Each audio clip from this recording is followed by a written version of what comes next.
আমি আবার চলে এসেছি পার্ট নাম্বার 30 নিয়ে, যেখানে আমরা WBSLST 2025 কম্পিউটার সায়েন্স কম্পিউটার অ্যাপ্লিকেশনের প্রিভিয়াস ইয়ার MCQ কোশ্চেন গুলোকে সলভ করছিলাম। যারা এখনো আগের পার্ট গুলো দেখোনি, আমি এই ভিডিওর আই বাটনে প্লেলিস্টের লিঙ্ক প্রোভাইড করে দেবো। তোমরা সিকোয়েন্সিয়ালি যদি কনসেপ্ট গুলো দেখো, তোমাদের আইডিয়া কিন্তু একদম ভালো ক্লিয়ার হয়ে যাবে। তো চলো সময় নষ্ট করে শুরু করা যাক। প্রথম প্রশ্ন কি বলছে, which of the following is not a valid even in JavaScript? প্রশ্নটাকে সলিউশন করার আগে একটা কথাই বলি, এই যে পুরো সেটটা তোমরা দেখছো 16 খানার, এই প্রত্যেকটি প্রশ্ন কিন্তু আমি মাদ্রাসা 2023 সাল কম্পিউটার সায়েন্সের যে প্রশ্ন সেট থেকে নিয়েছি। তো সেই সূত্রে যারা দেখছো তারা বুঝতেই পারছো কিরকম ধরনের প্রশ্ন মোটামুটি এসছিল।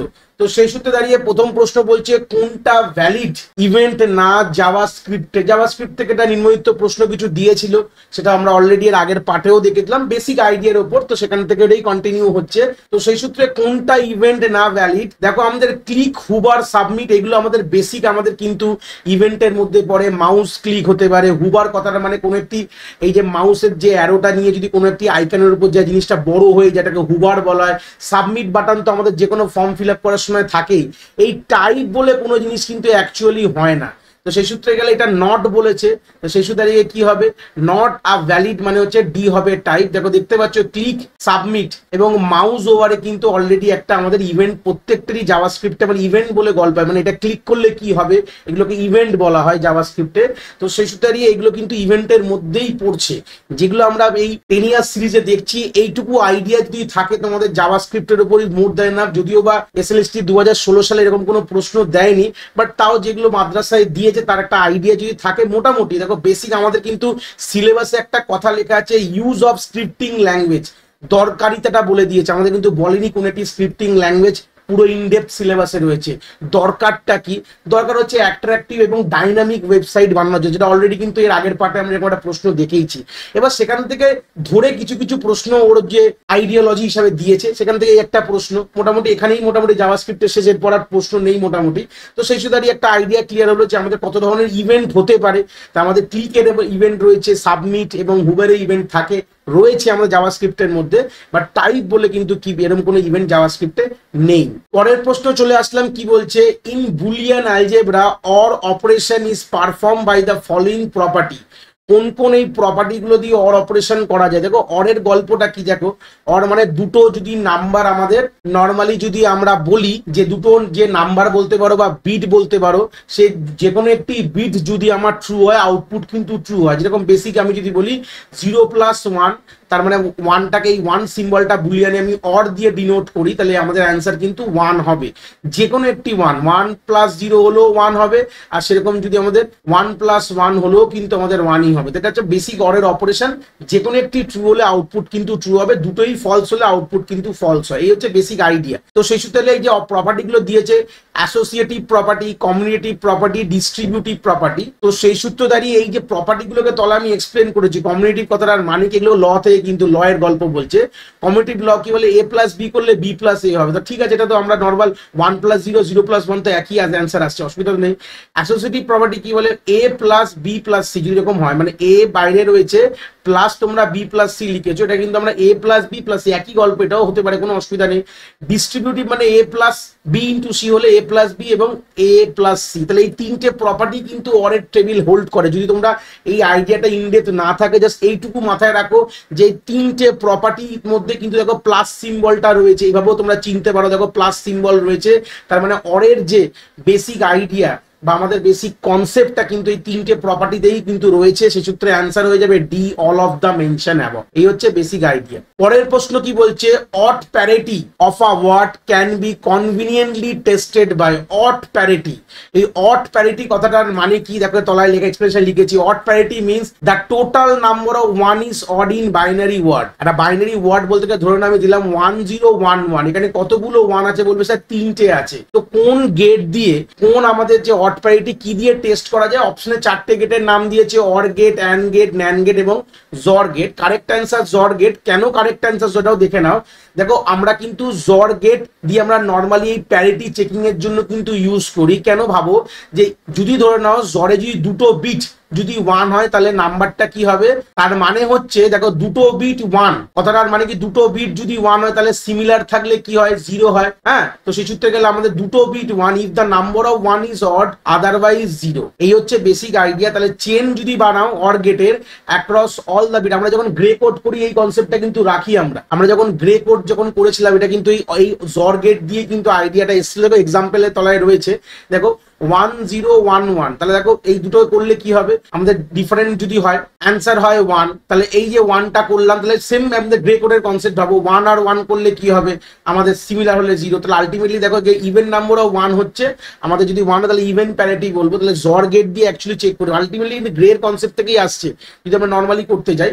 তো সেই সূত্রে তাহলে বুঝতে পারছি আমরা যে আমরা এইভাবে আমরা জর গেট দিয়ে কিন্তু আমরা প্যারিটি চেক করতে পারি। ঠিক আছে, জর গেট দিয়ে কিন্তু প্যারিটি চেক করতে পারি, যেখানে আমাদের ইভেন নাম্বার অফ 1 হলে রেজাল্ট হয় 0 হয়, অড নাম্বার বললাম অড নাম্বার অফ 1 হলে রেজাল্ট কিন্তু 1 হয়।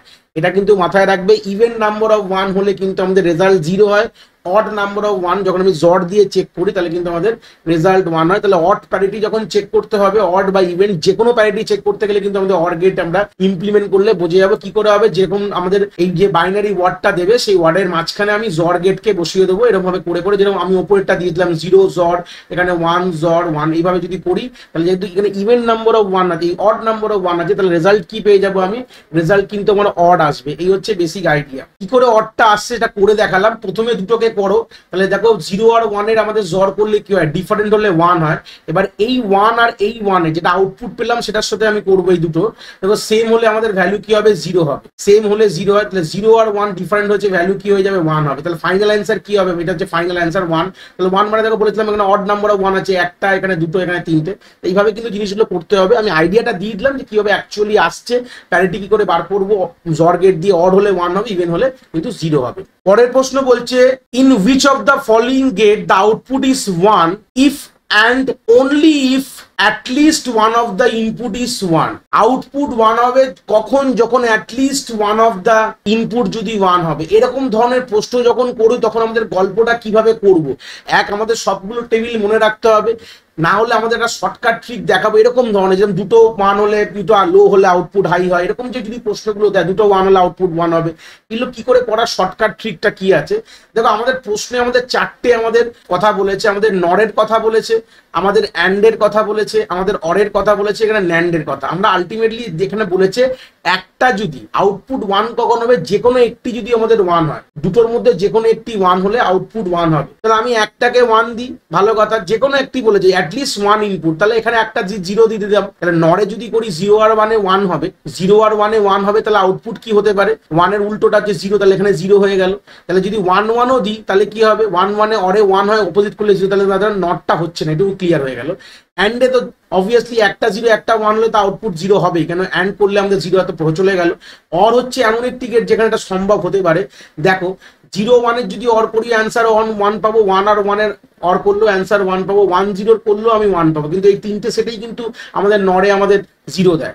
আর ন্যান্ডের ক্ষেত্রে যদি আমরা তিনটে সেটিং দেখাই তাহলে 1 ন্যান্ড যদি অ্যান্ড করি তাহলে 0 হয়, তার অপোজিটে কি হচ্ছে 0 আর 1 এর যদি আমি ন্যান্ড অপারেশন করি, দুটো ন্যান্ডে ইনপুট দিই, তাহলে অ্যান্ড করলে আমার 0 হয়, অপোজিট করলে 1 আসছে। ভালো কথা দেখি 1 আর 1 এ আমাদের অ্যান্ড করলে 1 হয়, বাট উল্টো করলে কি হবে 0 হবে। তাহলে এই জায়গাটায় কেসটা কিন্তু ম্যাচ করছে না, প্রথমটা ম্যাচ করেছিল এটাও কিন্তু ম্যাচ করবে 1ই হবে, বাট এই কেসটা ম্যাচ হচ্ছে না বলে ন্যান্ডটা কিন্তু হচ্ছে না। তাহলে অ্যান্ডও হলো না, ন্যান্ড হলো না, অ্যান্সার কি হয়ে যাবে অর কিন্তু হয়ে যাবে। এইভাবে জিনিসটা করবে, করলে জিনিসটা দেখো তাড়াতাড়ি হলো, খুব বেশিক্ষণ সময়ও লাগবে না, আইডিয়াটা তোমরা ক্লিয়ার করতে পারবে। পরের প্রশ্ন কি বলছে, আর register capable of incrementing or decrementing its content. কোন রেজিস্টারের সাহায্যে কোনো জিনিসকে একটা 1 বাড়ানো যায় 1 কমানো যায়, সেটা কাউন্টার বলা হয়। কেন কি রেজিস্টার কিন্তু ওয়ান কাইন্ড অফ, পরবর্তীকালে দেখেছিলাম রিং কাউন্টারও কিন্তু একটা কাউন্টার, যেটা কিন্তু আমাদের রেজিস্টার দিয়েই কনসেপ্টটাকে বিল্ড আপ করা হয়েছে। তাহলে কাউন্টার হচ্ছে এমন একটি জিনিস যে রেজিস্টার ক্যাপাবল হয় কোনো জিনিসকে ইনক্রিমেন্ট ডিক্রিমেন্ট, তাকে কিন্তু আমাদের কাউন্টার বলে চলি। দেখো ডিকোডার মাল্টিপ্লেক্সার এগুলো পুরোটাই আলাদা কাজ। ডিকোডার ডিকোডিং করে, মাল্টিপ্লেক্সার মাল্টিপ্লেক্সিং করে, ডিমাল্টিপ্লেক্সার তো অপোজিটটা করে, এগুলোর সঙ্গে কোনো সম্পর্কই নেই। আমাদের এই কাউন্টার যদি স্পেসিফিক যদি জানতে হয় বললো রিং কাউন্টার, তোমরা যেখান থেকে পড়ো জিনিসটাকে পড়াশোনা করো। রিং কাউন্টার হচ্ছে এমন একটি কাউন্টার, এটাকে বলে অ্যাসিনক্রোনাস কাউন্টার বলা হয়। ঠিক আছে, আমরা দুরকম কাউন্টার হয়, একটা হচ্ছে সিনক্রোনাস কাউন্টার, একটা কিন্তু অ্যাসিনক্রোনাস কাউন্টার। এই সিনক্রোনাস কাউন্টার অ্যাসিনক্রোনাস কাউন্টার ডিফারেন্সটাও একটু ভালো করে দেখে নিও, যেখান থেকে থেকে তোমরা পড়াশোনা করছো, যেখান থেকে গাইডেন্স নিচ্ছ, তাহলে এটাই হচ্ছে বেসিক আইডিয়া। তাহলে এই হচ্ছে এমন একটি কাউন্টার, এই রিং কাউন্টারকে অনেক সময় জনসেং রিং কাউন্টারও বলা হয় বা স্ট্রেট ফরওয়ার্ড পাথ কাউন্টারও বলা হয়। এরকম প্রশ্ন দিতে পারে, তাহলে আইডিয়াটা এখান থেকে ক্লিয়ার করে দিলাম। তাই এইভাবে কিন্তু জিনিসটাকে আমরা করতে পারবো। পরের প্রশ্ন কি বলছে, octal equivalent of binary number. তাহলে এটার রেসপেক্টে অক্টাল ইকুইভ্যালেন্ট কি হবে? খুব শর্টকাট জিনিস, এখানে পাশে একটু বড় বড় করে লিখে নেবে এইভাবে। তারপরে আমরা একদম আমাদের রাইট সাইড থেকে 3 বিট করে পেয়ারিং করো, সামনে হচ্ছে না বলে 2 0 বসিয়ে দাও। তাহলে এখানে কি হবে, এটা হচ্ছে তোমাদের 3 হবে, এটা 5 হবে, এটাও 3 হবে, এটা 1 হবে। তাহলে 1 3 5 3 দেখো অ্যান্সার রয়েছে বি তে, বি হচ্ছে কারেক্ট অ্যান্সার। পরের প্রশ্ন এসছে আমাদের বেসিক প্রোগ্রামিং ল্যাঙ্গুয়েজ থেকে। এটাও কিন্তু আমাদের সিলেবাসে রয়েছে, যারা এখনো মোটামুটি সিলেবাস দেখোনি কম্পিউটার সায়েন্সের, তো সেই সূত্রে বলি আমাদের বেসিক প্রোগ্রামিং ল্যাঙ্গুয়েজ কম্পিউটার সায়েন্সে আছে, অ্যাপ্লিকেশনদের নেই, চিন্তার বিষয় নেই। তো বেসিক প্রোগ্রামিং ল্যাঙ্গুয়েজের 19খানা টোটাল কমান্ড আছে, আমি বলে দিলাম এখান থেকে। তো 19টা কমান্ড কিন্তু তোমাদের ভালো করে তাদের মানেটা জানতে হবে। প্রোগ্রামিং ল্যাঙ্গুয়েজ শিখতে হবে না, তোমাদের প্রোগ্রাম করতে হবে না, মানেগুলো এই যে দেখতে পাচ্ছ, এই যে রিড, ইনপুট, ফর, ডিম, এগুলো সবই কিন্তু আমাদের বেসিক প্রোগ্রামিং এর ল্যাঙ্গুয়েজের one kind of a part, ঠিক আছে? তো সেই সূত্রে দাঁড়িয়ে তোমরা যখন দেখছো এরকম ধরনের কমান্ড থাকবে, 19টা কমান্ড রয়েছে, এটা তোমরা ভালো করে দেখে নেবে। তো সেই সূত্রে এখানকার যে অ্যান্সারের যদি কথা আমি বলি, এখানে অ্যান্সার হবে কি বলেছে, প্রশ্নটা কি বলেছে, variable name is declare as a array, মানে অ্যারে ডিক্লেয়ার করার জন্য কোন কমান্ডটা ব্যবহার করব, প্রশ্ন এরকম দেওয়া রয়েছে। তাহলে এখানে মাথায় রাখবে সবসময় ডিম, ডিআইএম, এই কমান্ডটা দিয়ে কিন্তু আমাদের অ্যারেকে ডিক্লেয়ার করতে হয়। এই কথাটা ক্লিয়ার করে দিলাম প্রথমে, ইম্পর্টেন্ট ব্যাপার। এগুলো যে বাদবাকি যেগুলো রয়েছে এগুলো মুখস্থ করে নেবে। আমাদের ইনপুট, রিড, ফর যেগুলো রয়েছে তার প্রত্যেকটির মানে আমি এখানে বললাম না, তোমরা যখন পড়বে যেখান থেকেই পড়ছো তোমরা এটা মুখস্থ করে নেবে। পরের প্রশ্ন চলে গেলাম, ইন বেসিক রেম যে কমান্ডটা দিয়ে কি কাজ হয়, এই স্টেটমেন্টটা মেনলি আমরা ব্যবহার করি। রেম দিয়ে আমরা কমেন্ট করতে পারি, যেরকম সিতে, জাভাতে ডাবল এটা দিয়ে কমেন্ট করি, বা এটা দিয়ে কমেন্ট যে স্টেটমেন্টগুলো আমরা লিখি সিতে বা আমাদের C++-এ বা বলতে পারো জাভাস্ক্রিপ্টে আমরা এই প্রশ্ন দেখেছিলাম। তো আমরা রেম যেটা আছে এটা দিয়ে কিন্তু আমাদের কমেন্ট করার জন্য, রেম কথাটা দেওয়ার পর যা লিখবো ওটা কমেন্ট, ওটা এক্সিকিউট হবে না, কম্পাইলারটা কম্পাইল করবে না। এই হচ্ছে বেসিক আইডিয়া, ঠিক আছে? পরের প্রশ্নে চলে গেলাম, if we add an inverter at the output of and gate, what function is produce. আমরা যদি অ্যান্ড গেটের, এই যে অ্যান্ড গেট আঁকলাম, তারপর যদি এরকম একটা ইনভার্টার মানে নট গেট লাগিয়ে দিই, তাহলে কি আসবে? দেখো এটা খুব সিম্পল। আমরা সবসময় বলি অ্যান্ড এর সঙ্গে যখন আমি নট যোগ করি, অ্যান্ড এর আউটপুটের সঙ্গে যদি আমি নট যোগ করি, এটা কি হয়? ন্যান্ড হয়ে যায়। খুব ইম্পর্টেন্ট কথা, ন্যান্ড গেট দেখতে এরকম ভাবে হয়। এই হচ্ছে বেসিক আইডিয়া। তাহলে এ কিন্তু আমাদের কারেক্ট অ্যান্সার হয়ে যাবে, ঠিক আছে? পরের প্রশ্ন বলছে দ্য ইনভার্টার ইজ, ইনভার্টার কথাটা শব্দর মানে কি? এটা কিন্তু অবভিয়াসলি নট গেট, এটা আগেও বললাম, এর আগের প্রশ্নটা এরভাবেই এসছে। প্রশ্ন খুব একটা ডিফিকাল্ট দেয়নি, খুব ইজি প্রশ্নই সেট ছিল মোটামুটি, কিন্তু কনসেপচুয়ালাইজ ছিল। কনসেপ্ট ক্লিয়ার থাকলে এগুলো প্রশ্ন তোমরা নর্মালি ক্লিয়ার করতে পারবে, কোনো অসুবিধাই নেই। পরের প্রশ্ন কি বলছে, or gate and dash gate will form the nor gate. Or এর সাথে কি তুমি ব্যবহার করবে যেখানে নর গেট হবে? এটাও গল্প জেনে রাখো, অর গেটের পরে যদি আমি নট গেটকে ব্যবহার করি তাহলেই নর গেট আসে। তো সেক্ষেত্রে অ্যান্সার কি হয়ে যাবে? ডি হচ্ছে নট গেট, ঠিক আছে? পরের প্রশ্ন বলছে which system, number system has base 16। খুবই সোজা প্রশ্ন, যে বেস 16 এর কোন নাম্বার সিস্টেমের বেস 16 হয়? দেখো চোখ বুঝে আমরা হেক্সা ডেসিমাল, হেক্সা মানেই হচ্ছে 16, এক্ষেত্রে অ্যান্সার হয়ে যাবে এ, হেক্সা ডেসিমাল কিন্তু হবে। পরের প্রশ্ন বলছে to reduce the memory access time we generally make use of dash. আমাদের মেমোরি অ্যাক্সেস টাইম কমাতে গেলে বা কমাতে হলে আমরা জেনারেলি কি ব্যবহার করি? দেখো মেমোরি কথার মানে হচ্ছে সিপিইউ কখনোই হার্ড ডিস্কের সঙ্গে কথা বলেন, এটা আমি নর্মালেও বলেছি। সিপিইউ যখন কথা বলবে তখন কার সাথে নর্মালি কথা বলে? যদি এক্সটার্নাল কথা বলি আমাদের র্যামের সাথে কথা বলে, এটাকে আমার প্রাইমারি মেমোরি বলে। আর র্যাম কিন্তু হার্ড ডিস্কের সঙ্গে কথা বলে। তো র্যাম থেকে বারবার সিপিইউতে যেতে একটু সময় লাগে, এটাকে কমাতে গেলে এদের মাঝখানে নর্মালি এটা সিপিইউর মধ্যেই থাকে, বাট বোঝানোর জন্য আমি সবসময় বলি এদের মাঝখানে ক্যাশ মেমোরিকে বসানো হয়। তাহলে কি হয়, ক্যাশকে আমরা কেন ব্যবহার করি? আমাদের কিন্তু আর্কিটেকচার পোর্শনে ইনডেপথ ক্যাশ মেমোরি রয়েছে, ভালো করে তোমাদের পড়তে হবে। অলরেডি আমি কিন্তু প্লেলিস্ট বানিয়ে দিয়েছি WB SLST এর জন্য, কম্পিউটার আর্কিটেকচারের জন্য। ওখান থেকে এক একটা ভিডিও কিন্তু ইম্পর্টেন্ট, প্রত্যেকটা তোমরা যদি দেখো একটা আইডিয়া ক্লিয়ার হয়ে যাবে কিভাবে কি করতে হবে। তাহলে ক্যাশ মেমোরি আমাদের সিপিইউ এবং র্যামের মাঝামাঝিতে রাখি, তার কেন কি ফ্রিকুয়েন্টলি অ্যাক্সেস, যেটা কথাটাকে ক্লিয়ার রাখবে, ফ্রিকুয়েন্টলি অ্যাক্সেস ডেটা গুলোকে কিন্তু আমরা র্যামে রাখি, মানে যেগুলো দরকার সেগুলো র্যাম থেকে আমাদের ক্যাশের মধ্যে এনে রাখি, যেগুলো সিপিইউ বারবার চাইছে। তাহলে এরকম যদি কোনো ঘটনা হয় তাহলে সিপিইউ তাহলে প্রথমে কোথায় দেখবে? নিজের ক্যাশে দেখে। এটা আলটিমেটলি বাইরে আঁকি, বাট এটা কিন্তু এখনকার দিনে যে প্রসেসরগুলো বেরাচ্ছে 3 রকমের ক্যাশ মেমোরি হয়, L1 ক্যাশ হয়, L2 ক্যাশ হয়, L3 ক্যাশ হয়। L1 সব থেকে ফার্স্ট, তারপরে L2, তারপরে L3। এটাও একটু আইডিয়া দিয়ে দিলাম। তাহলে আমাদের কিন্তু সিপিইউর মধ্যেই কিন্তু ক্যাশ মেমোরি থাকে, বাইরে একে বোঝানোর জন্য বোঝাই, আর অ্যাকচুয়ালি কিন্তু সিপিইউর মধ্যে থাকে, তোমরা মাথায় রাখবে। তাহলে সব থেকে ফাস্টেস্ট মেমোরি সিপিইউর মধ্যে রেজিস্টার্সও থাকে মোটামুটি, এটার একটা আইডিয়া বললাম। আমরা অলরেডি রেজিস্টারে মোটামুটি ভিডিও রয়েছে আমাদের আর্কিটেকচার প্লেলিস্টে, যাই হোক সেটা বড় কথা না। বাট আমরা সিপিইউ যখন নিজের কাছে না পাই তখন ক্যাশ মেমোরি থাকে, তারপর সেটা গিয়ে র্যামে গিয়ে থাকে। এই হচ্ছে বেসিক আইডিয়া। তাহলে অ্যান্সার হয়ে যাবে সি, কিন্তু আমাদের ক্যাশ মেমোরি। 14 নম্বর কি প্রশ্ন বলছে? The memory device which is similar to EEPROM but different in cost effectiveness is, মানে একদম EEPROM এর মতন। এটা এই কনসেপ্টটা কিন্তু অলরেডি আমাদের আর্কিটেকচার প্লেলিস্টে রয়েছে, প্রশ্নটা আর্কিটেকচার থেকেই দিয়েছে। মানে একদম EEPROM, ফুল ফর্ম কি?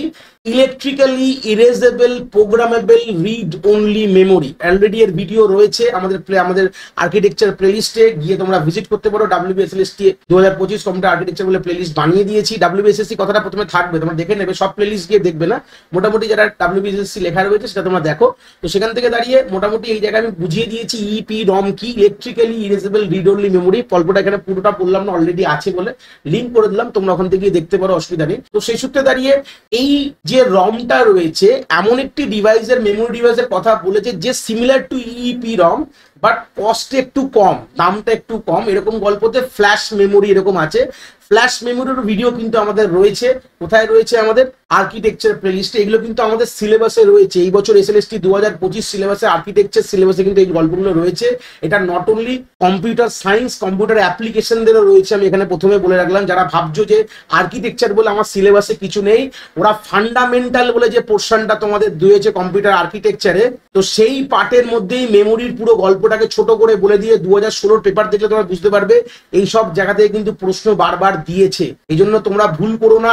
অনেক লোকের যদি মিসকনসেপ্ট, আর্কিটেকচার আমাদের নেই, আর্কিটেকচার তোমাদের ফান্ডামেন্টালের মধ্যেই ঢুকিয়ে দিয়েছে। যেটা প্রথম তোমাদের যখন সিলেবাস দেখবে প্যারাগ্রাফে লেখা আছে ফান্ডামেন্টাল অফ কম্পিউটার, সেখানের মধ্যে মেমোরির গল্প রয়েছে ওখানে। এটাকে ভালো করে দেখে যেও, এগুলো কিন্তু তোমাদের সিলেবাসে রয়েছে। EEPROM, flash memory, EPROM, PROM, র্যামের যতগুলো গল্প, SRAM, DRAM, যত রকম গল্প, এগুলো সবই কিন্তু কম্পিউটার আর্কিটেকচারেও রয়েছে, কম্পিউটার সায়েন্সেও রয়েছে। ক্লিয়ার করে দিলাম কনসেপ্টটা। পরের প্রশ্নে বলছে the reason for the cell to lose their state over time. সময়ের সাথে সাথে যে সেলগুলো রয়েছে, মেমোরির যে সেলগুলো, তার স্টেটটা সে লুজ করে, মানে ডেটা লুজ কেন করে? কেন কি আমরা একটা সময় দেখেছিলাম যখন র্যাম তৈরি হয়েছিল, আমি গল্পগুলো আমি SRAM DRAM এ বলেছি, আমাদের ক্যাপাসিটার ইউজ করা হতো। একটা সেটে আমাদের ট্রানজিস্টার ইউজ করেছিল, একটা সেটে ক্যাপাসিটার ইউজ করতে বলে। আর ক্যাপাসিটারের কাজই কি? চট করে চার্জ ধরে রাখতে পারে, আর চট করে কিন্তু চার্জ লুজও করতে পারে। এই জন্য মাথায় রাখবে use of capacitor two store charge বলেই কিন্তু আমাদের আলটিমেটলি সেল কিন্তু তার স্টেটটা কিন্তু লুজ করতে। এখান থেকে অনেক প্রশ্ন বলবে মানুষ, যে এই যে গল্পটা এসছে ভোলাটাইল, চার্জ না থাকলে তো ক্যাপাসিটার লুজ করে দেবে। তো মেনলি কথা, চার্জ থাকলে ক্যাপাসিটার ধরে রাখতে পারবে। তো এই কারণের জন্য এগুলো ভোলাটাইল কনসেপ্টটা আমরা কিন্তু বিলং করাতাম। অন্তিম প্রশ্নে চলে এসেছি, কি বলছে? The difference in the address and data connection between DRAM and SDRAM is. প্রশ্নটার মানেটা জানা খুব ইম্পর্টেন্ট, যেহেতু এটা মাদ্রাসায় দিয়েছিল, এটা কোনো বাংলা ভার্সনও ছিল না, জাস্ট ইংলিশেই ছিল। এখানে বলছি the difference in address and data connection, মানে সিম্পল কথা বলি, DRAM মানে ডাইনামিক র্যাম, SDRAM মোটামুটি শোনোনি, এটাকে বলা হয় সিঙ্ক্রোনাইজ DRAM বলা হয়। যে আমরা মার্কেটে দেখি DDR5, DDR4 মোবাইল কেনার সময় দেখি, র্যাম কেনার সময় দেখি। তো এই যে আমাদের SDRAM দিয়ে কিন্তু এই DDR5, DDR4 কিন্তু তৈরি হচ্ছে। কারেন্ট মার্কেটে চলছে DDR5 র্যাম চলছে। তো এইটাকেই বলা, এটাকে বলে সিঙ্ক্রোনাইজ ডাইনামিক র্যাম বলা হয়। তো এটার মধ্যে পার্থক্য কি দুটোর মাঝখানে? দেখো, এটা এক্সপ্রেশনটা তলায় দেখলে বুঝতে পারে, কনসেপ্টটা তোমায় জানতে হবে। DRAM কে ডাইনামিক র্যাম বলা হয়, এটা অ্যাসিঙ্ক্রোনাস স্টেটে বিলং করে। কেন কি? অপারেশন গুলো এটা এক্সটার্নাল টাইমিং এর সাথে ডিপেন্ড করে, ইন্টারনাল কোনো ব্যাপার নেই। এক্সটার্নালি এর ক্লক ফ্রিকোয়েন্সি পায়, এক্সটার্নালের সাথে সিঙ্ক্রোনাইজ করা আছে, যেটা অ্যাসিঙ্ক্রোনাস বলা হয়। তাহলে সিঙ্ক্রোনাস না হচ্ছে আমাদের ডাইনামিক র্যাম, বা SDRAM কে বলা হয় সিঙ্ক্রোনাস র্যাম। কেন? কি এটা সিঙ্ক্রোনাইজ থেকে সিস্টেম ক্লকের সাথে এরা ইন্টারনাল বাফার ব্যবহার করে to queue up the instruction and data. Queue মানে রেখে দেওয়া, মানে বাফার বলতে গেলে ওয়ান কাইন্ড অফ একটা জায়গা ধরে নাও, খালি এরকম জায়গা রয়েছে, এর মধ্যে ইনস্ট্রাকশন গুলো এইভাবে রাখা রয়েছে, এইভাবে ভাবে নাও সিরিয়ালি লাইন দিয়ে রাখা রয়েছে। তাহলে সাথে কি হয়, এসডি র্যাম কে আমাদের অ্যালাউ করছে ফাস্ট এবং মোর এফিসিয়েন্টলি পাইপলাইন মানে একের পর এক কাজ চলতে থাকবে, খুব তাড়াতাড়ি কাজটা হবে, এটাই ব্যাপার। তো আলটিমেটলি কি দেখলাম, দুটোর মধ্যে পার্থক্য কি, এখানে কোনো বাফার ব্যবহার করা হয় না ডি র্যামে, এসডি র্যামে বাফার, এই জন্য বি অ্যান্সার হয়ে যাবে to use of a buffer in SD RAM. তাহলে এসডি র্যামে বাফার ব্যবহার করি বলে এখানে সব জিনিসগুলো আমাদের সিঙ্ক্রোনাইজলি পাইপলাইনে থাকে, এবং তাহলে আমরা খুব তাড়াতাড়ি কিন্তু এখানে কাজ করতে পারি। তো এই ছিল বেসিক আমাদের 16টা প্রশ্ন এখানে শেষ হলো। ভিডিওটি ভালো লাগলে একটি লাইক করে দিও, বন্ধু বান্ধবের সঙ্গে শেয়ার করো যারা এই পরীক্ষায় বসতে ইচ্ছুক। আর হ্যাঁ, চ্যানেলটাকে সাবস্ক্রাইব করে দিও, পরবর্তীকালে এরকম ভালো ভালো ভিডিও আরো আমি নিয়ে আসবো এই চ্যানেলে। আজকের ভিডিওর এই নোটসটা তোমরা আমার টেলিগ্রাম চ্যানেলে পেয়ে যাবে, যার লিঙ্ক কিন্তু এই ভিডিও ডিসক্রিপশনে দেওয়া আছে। যদি মনে কোনো প্রশ্ন থাকে আমার এই ভিডিওর কমেন্ট সেকশনে জানাতে নিশ্চয়ই ভুলবে না। সবাই ভালো থাকো, আবার আমাদের পরের পার্টে দেখা হবে।